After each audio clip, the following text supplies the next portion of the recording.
Gravando, querido.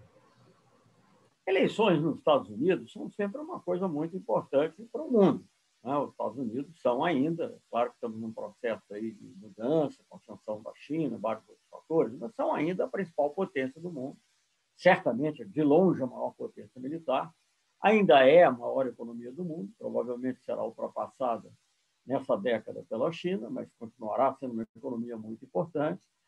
Tem a sociedade americana, tem uma influência, o que ocorre na sociedade americana tem uma influência muito grande no mundo também, continua sendo um paradigma para muitos, não pode não ser para todos, mas é objeto de admiração, ou menos de admiração, mas de qualquer maneira é um paradigma sempre presente. Então, a eleição nos Estados Unidos sempre é um fator muito, muito importante para todo o planeta, certamente, especialmente aqui para nós, aqui na América Latina, que somos, segundo a visão tradicional dos estrategistas norte-americanos, parte do quintal norte-americano. Claro que nós não podemos aceitar essa denominação, mas é como muitos deles nos veem, e às vezes até não de forma necessariamente pejorativa, pelo menos como eles veem, é apenas uma realidade estratégica que eles definem. Bem, então, uma eleição dos Estados Unidos, voltando, é uma coisa muito importante, sempre foi e continuará a ser por muito tempo. Essa eleição foi especialmente importante por vários motivos, inclusive para nós no Brasil, por alguns motivos específicos. Mas, falando de uma maneira mais ampla, ela foi muito importante para os próprios Estados Unidos. Eu acho que raramente nós vimos uma eleição lá que demarcasse tão claramente diferença de rumos entre o Trump e o trumpismo e a proposta do Biden, proposta, na realidade, mais de centro, mas que tentava resgatar certos valores do Partido Democrata, certas atitudes mais ligadas, digamos, àquilo que, mesmo na época do Johnson, se chamou a Grand Society, né? Depois do movimento dos direitos civis e algumas coisas que depois ocorreram nas administrações mais recentes democráticas. Então, foi realmente uma batalha acompanhada de perto. Eu mesmo, que embora tenha morado nos Estados Unidos 2 vezes, né, embora nunca como diplomata servindo junto à embaixada em Washington, uma vez eu era jovem secretário na época em que na época do Nixon, na época em que o Nixon foi eleito, e depois assisti o Watergate, todo o processo Watergate, mais ou menos coincidindo com o fim da Guerra do Vietnã. E depois como embaixador na ONU. Eu nunca servi diretamente junto ao governo norte-americano, nem como jovem secretário, nem como embaixador, mas, obviamente, acompanhava. Mas nunca acompanhei tão de perto e com tanto interesse quanto essa eleição, porque o Trump realmente é uma ameaça. É uma ameaça para o povo americano, pelo que ele representa, pelo que ele disse, pelo que ele fez, é uma ameaça para o mundo. Uma ameaça para o mundo. Eu até diria que é curioso, é uma coisa meio assim paradoxal, porque, por um lado, ele tinha uma política, digamos, de tentar retirar a força da Europa, que os Estados Unidos, num certo sentido, exercendo menos poder diretamente, certamente o poder brando diminuiu muito dos Estados Unidos, mas, ao mesmo tempo, jogando sempre o mundo à beira de uma crise muito mais grave. As atitudes em relação à China, principalmente em relação à China, muito marcadas por um combate ideológico levado adiante, não só pelos estrategistas que foram caindo um por um, porque parece que o convívio com Trump era muito difícil,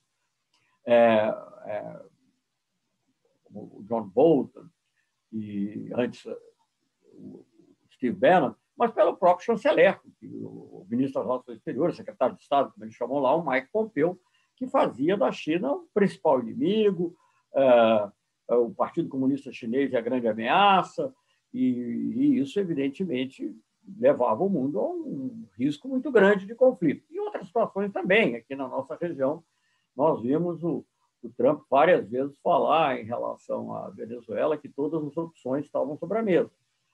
Nós sabemos muito bem que essa frase digamos assim, uma espécie de chave uma espécie de código para a ideia da possibilidade da ação militar. E não só foram palavras, quer dizer, dentro daquela atitude que foi tomada em fim de 2018, início de 2019, em relação à pretensa ajuda humanitária, que ia se transformar numa intervenção humanitária sempre entre aspas, era uma coisa muito grande. Depois disso, houve tentativa de golpe, também conduzida pelo Guaidó, de golpe militar, com apoio norte-americano.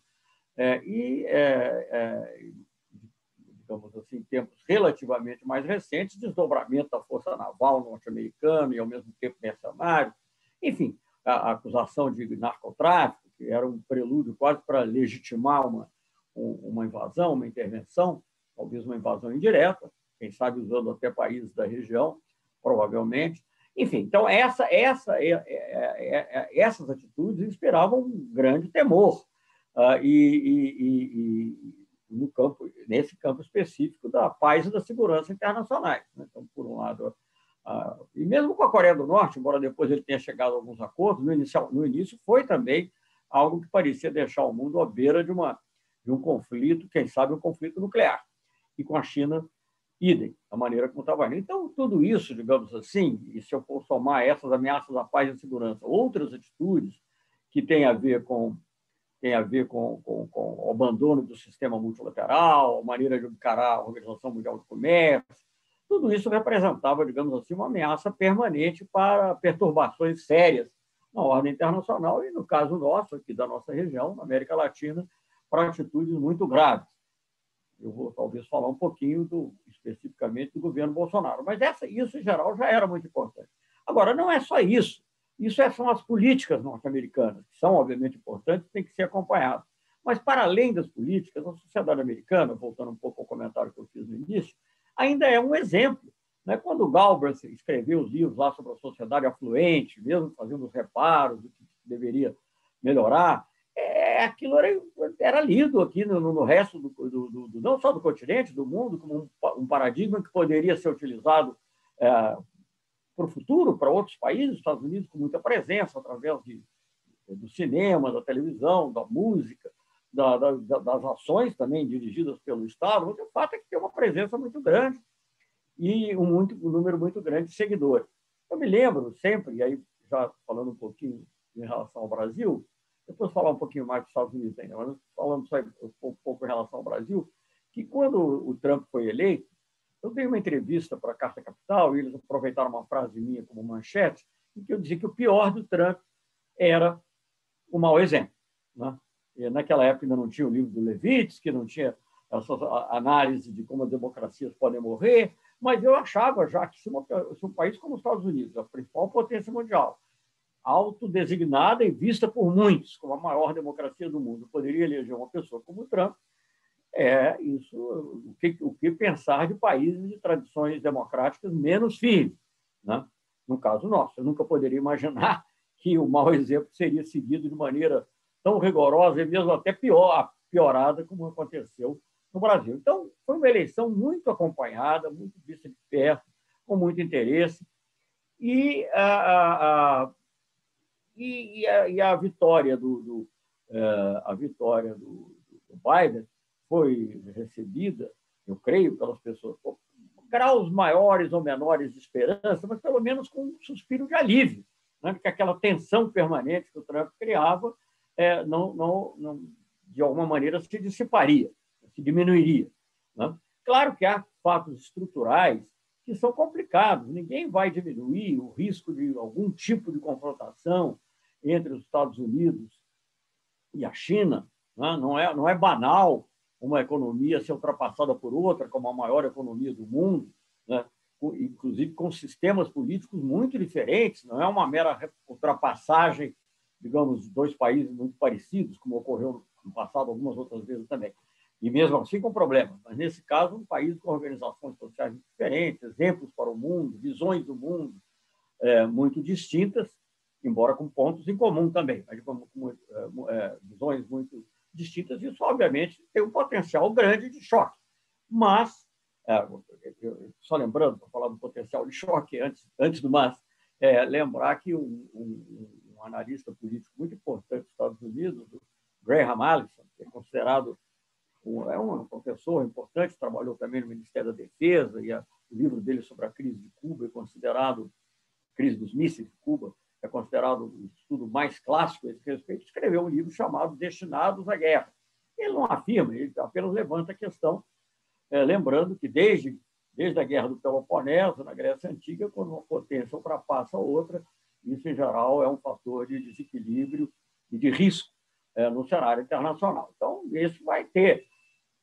Bom, mas aí as atitudes também contam, e, digamos, de uma atitude um pouco mais pragmática, um pouco menos ideológica, como parece ser do Biden, já dá também uma certa distensão. Recentemente, falando depois, eu acho, do telefonema que ele deu para o Xi Jinping, o Biden disse que haveria uma competição muito acirrada, não me lembro exatamente o adjetivo que usou, mas não um conflito. Então, ele não vê que as coisas necessariamente também para o conflito. Então, eu acho que isso aí dá um alívio. Eu acho que em outras situações, por exemplo, em relação à Rússia, talvez a relação seja até mais complicada do que foi com a época do Trump, porque os democratas têm uma tradição, até pelo envolvimento em temas europeus, enfim, a ver a Rússia como um potencial adversário, um potencial inimigo. Então, digamos, nem tudo, digamos, vai ser tranquilo, mas, e completando essa visão, digamos, do mundo, também o Biden traz uma visão de aceitação das normas do multilateralismo. Né? Claro que os Estados Unidos sempre procuraram utilizar o multilateralismo em favor dos seus interesses, ninguém tem ilusão sobre isso. Mas, ao fazer isso no sistema multilateral, eles eram obrigados também a fazer certas concessões. Aí nós vimos isso. Por exemplo, eu jamais poderia esperar ganhar um caso como o do algodão ou do açúcar contra os Estados Unidos se isso tivesse restrito a uma eventual ALCA ou alguma outra coisa. Foi na Organização Mundial do Comércio, onde as regras pesavam. Então, essa, digamos, é a visão geral da política externa. Mas eu queria falar, voltando a um tema importante para nós aqui, qual o exemplo. Né? Então, quando você olha o projeto de sociedade que o Biden, do que você pode ler no Biden, inclusive no discurso dele, o primeiro discurso dele, em relação aos Estados Unidos, você tem um contraste muito grande com o Trump. Ele alinhou ali 6 grandes temas, eu não sei nem se eu me recordaria de todos, mas era assim, o principal era a pandemia, o combate à desigualdade, o combate ao racismo, a defesa da democracia e combate à fake news, e depois era o lugar dos Estados Unidos no mundo. Claro que o lugar dos Estados Unidos no mundo é uma coisa específica dele, mas mesmo assim vista mais como um âmbito multilateral, o que também dá uma certa distensão em relação ao que estava acontecendo com o Trump saindo de organizações, como foi o caso da Organização Mundial de Saúde, inviabilizando outras, como estava sendo o caso da Organização Mundial de Comércio.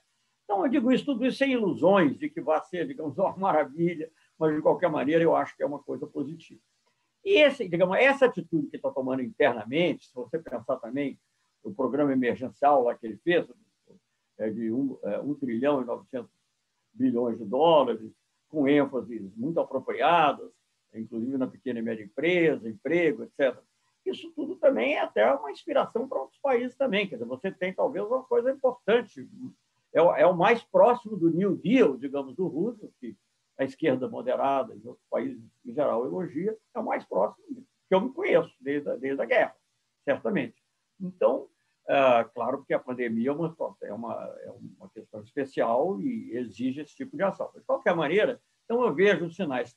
Em relação à parte interna nos Estados Unidos, que são muito importantes, o combate ao racismo nos Estados Unidos terá reflexo em outros países, o combate à desigualdade lá terá reflexo em outros países, até porque muita gente tem admiração dos Estados Unidos, quer imitar os Estados Unidos.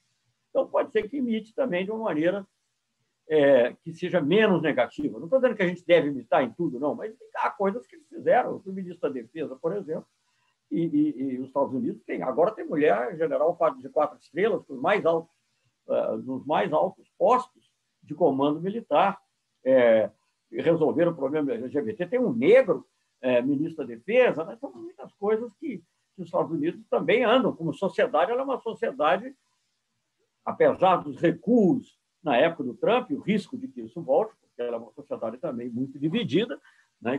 Como nós vimos nesses episódios todos, do Capitólio, etc. Mas ela tem um lado também de mudança, de progresso, e esse lado também talvez contamine positivamente outros países. Então, esse lado é positivo. No que toca à política mesmo, eu acho que é preciso resgatar o que há. E, obviamente, eu acho que isso ainda nos sinais nesse ponto não estão totalmente claros. Mas eu acho que, certamente, mesmo que os objetivos dos Estados Unidos não mudem, em relação a manter uma certa hegemonia na América Latina, os meios vão mudar e talvez haja uma certa nuance. E a nuance é importante na política externa, porque a nuance pode representar milhares de vidas, pode representar uma invasão da Venezuela ou algo diferente, pode representar um levantamento, ainda que parcial, de um embargo a Cuba, ou pelo menos não agravamento do embargo em plena pandemia, como eles têm feito recentemente, como fizeram, né, com as sanções ainda adotadas pelo Trump e Pompeu. Então, eu acho que isso estão... vamos ver como é que isso vai se desenhar. É difícil ainda de ver, eles não lançaram uma política nova. E eu, aliás, nem acho bom que os Estados Unidos tenham uma política para a América Latina. Eu acho que se eles respeitarem a independência dos países e tiverem um diálogo, no fundo, é o melhor para nós. As outras políticas, no fundo, acabam galvanizando e desviando as atenções. E aí, voltando aqui para nós, o que eu acho que nós temos que cuidar, sobretudo, é da nossa integração, da nossa democracia internamente e da nossa integração no plano sul-americano. Porque a integração é importante até para reforçar a própria democracia internamente e, digamos, potencializar um pouco a soberania dos países. Porque no mundo de grandes blocos, de grandes potências, como a própria Estados Unidos, como a própria China, a União Europeia, que apesar das dificuldades que teve com o Brexit, mas é uma força econômica indiscutível, que também tem uma influência muito grande, não é? Num mundo desse tipo, Índia, Rússia, até os países africanos cada vez mais sendo capazes de atuar de forma unida, né, em várias questões, saúde e várias outras, tentando fazer, eu sei que haverá dificuldade, mas tentando fazer uma área de livre comércio entre todos, um tratado de livre comércio entre todos os países africanos. Enfim, nesse mundo, nós temos que estar unidos, nós temos que estar também unidos, e a nossa união básica, a nossa circunstância, né, para usar essa expressão famosa, é a América Latina e Caribe. Eu sempre falo muito do Caribe também, porque eu acho que é importante levá-lo em conta. Então, eu acho que se você levar em conta que há já, digamos, mudanças importantes que ocorreram primeiro no México, depois na Argentina, na Bolívia, talvez com muita probabilidade, se não fizerem lá uma lambança qualquer no Equador, no Chile, com a Assembleia Constituinte, tudo isso dá uma mexida na América Latina que traz de volta a perspectiva de uma integração saudável, uma integração que nos permita exercer a nossa soberania sobre os nossos recursos, mas também soberania, digamos, na nossa atitude internacional, na nossa capacidade de nos articularmos internacionalmente, sem subordinação. E aí, eu não posso deixar de falar especificamente do Brasil, não? Porque eu acho que o que nós estávamos tendo até agora há pouco tempo, era uma coisa assim abominável, na minha opinião, era uma subordinação absoluta, não só aos Estados Unidos, que já obviamente não deve ocorrer, mas a um governo e a uma ideologia. Quer dizer, o Brasil estava comprando essa guerra fria, com o risco de se tornar uma guerra mesmo com a China, por exemplo, de uma maneira totalmente indevida. No Brasil tem uma parceria estratégica com a China desde 93, quando Jiang Zemin veio ao Brasil, na sua primeira visita de Estado, preciso que se diga isso. Então, nós temos que ter uma relação equilibrada. Nós não podemos depender só da China, mas também não podemos depender e nos entregarmos à agenda norte-americana. Temos uma relação importante com a União Europeia, temos uma relação importante com outros países em desenvolvimento, Índia, etc. E tudo isso será muito melhor conduzido se nós conseguirmos também uma boa integração da América do Sul, principalmente pelo lado geográfico até mais natural, mas de toda a América Latina e o Caribe também para outros temas. Agora, obviamente, isso implica internamente também a ideia de um país mais democrático, mais participativo, um país capaz de defender os seus interesses, um país que seja capaz de agir soberanamente no plano internacional. Então, eu vejo isso. Então, tentando resumir um pouquinho, eu acho que o Biden nos dá alguma esperança de uma melhora, uma distensão nas relações internacionais como um todo, maior apego ao multilateralismo, e, ao mesmo tempo, também em relação à nossa região, América Latina, América do Sul, um pouco menos de agressividade, o que também já daria campo para uma ação similar à que foi feita no passado. Claro que eu sou suspeito para falar, mas eu acho que no governo Lula se avançou muitíssimo, no governo Dilma também, mas no governo Lula muito especialmente, foi criada a Unasul, foi criada a CELAC, sem falar, digamos, outras ações internacionais que também fortaleceram a posição do Brasil, como o BRICS, relações com os árabes, etc. E tudo isso poderia ser utilizado para também buscar uma relação boa com os Estados Unidos. Eu acho que nós temos que ter uma boa relação com os Estados Unidos, uma relação de consulta, uma relação pragmática e sem ilusões. Sem ilusões de que você vai fazer um acordo lá. Sempre a grande ilusão, eu vejo isso desde que eu sou desde muito jovem, como diplomata, né? Eu vejo que a América Latina fica sempre esperando uma coisa formidável dos Estados Unidos, um plano Marshall para a América Latina. Isso não virá. Vamos tirar isso da cabeça. O melhor que a gente pode esperar dos Estados Unidos é uma atitude compreensiva, uma atitude respeitosa, uma atitude que não seja baseada em ação militar, que não seja baseada em sanções unilaterais, como é o caso dos que sofrem hoje a Venezuela e Cuba. Né? Então, isso é o que nós podemos esperar em um diálogo, um bom diálogo para resolver os problemas. Assim que tem que ser. Né? Problemas locais e problemas globais, como o clima, como o combate à pandemia, como, digamos, uma política de direitos humanos muito importante, isso também mais avançada, né? que combata a discriminação racial, que combata as discriminações de gênero, que pense nos outros povos originários, nos indígenas, que pense nos LGBTs, enfim, toda essa política de tolerância que eu acho que, digamos, os democratas, talvez não todos, mas que o Biden, ideias às quais o Biden parece ter tomado, são positivas. Eu acho que haveria aí um caminho bom para cooperar com o Brasil. Agora, isso aí mudou lá. Mudou aqui? Por enquanto, não. Então, essa é a pergunta que nós temos que nos fazer. A mudança lá pode influir numa mudança aqui? Eu acho que pode. Eu acho que pode positivamente, mas isso já é uma questão mais complexa que exigiria, talvez, uma análise à parte. Então, é um pouco isso. Eu acho que é um alívio, digamos, a diminuição de risco e, digamos, um ambiente mais favorável para as relações internacionais. Agora, para que isso se concretize, exige que, da nossa parte, a gente saiba ter uma política externa à altura do Brasil. Claro que eu gostaria muito que fosse uma política externa progressista, como foi levada adiante pelo Lula, pela Dilma, mas eu acho que uma política externa normal, como foi levada por todos os governos do período democrático, em alguns aspectos até antes do período democrático, no retorno a essa linha geral de defesa de um não alinhamento automático, da integração da América Latina, América do Sul, de cooperação com outros países em desenvolvimento e de apostar na multipolaridade no mundo, tudo isso já melhoraria muito.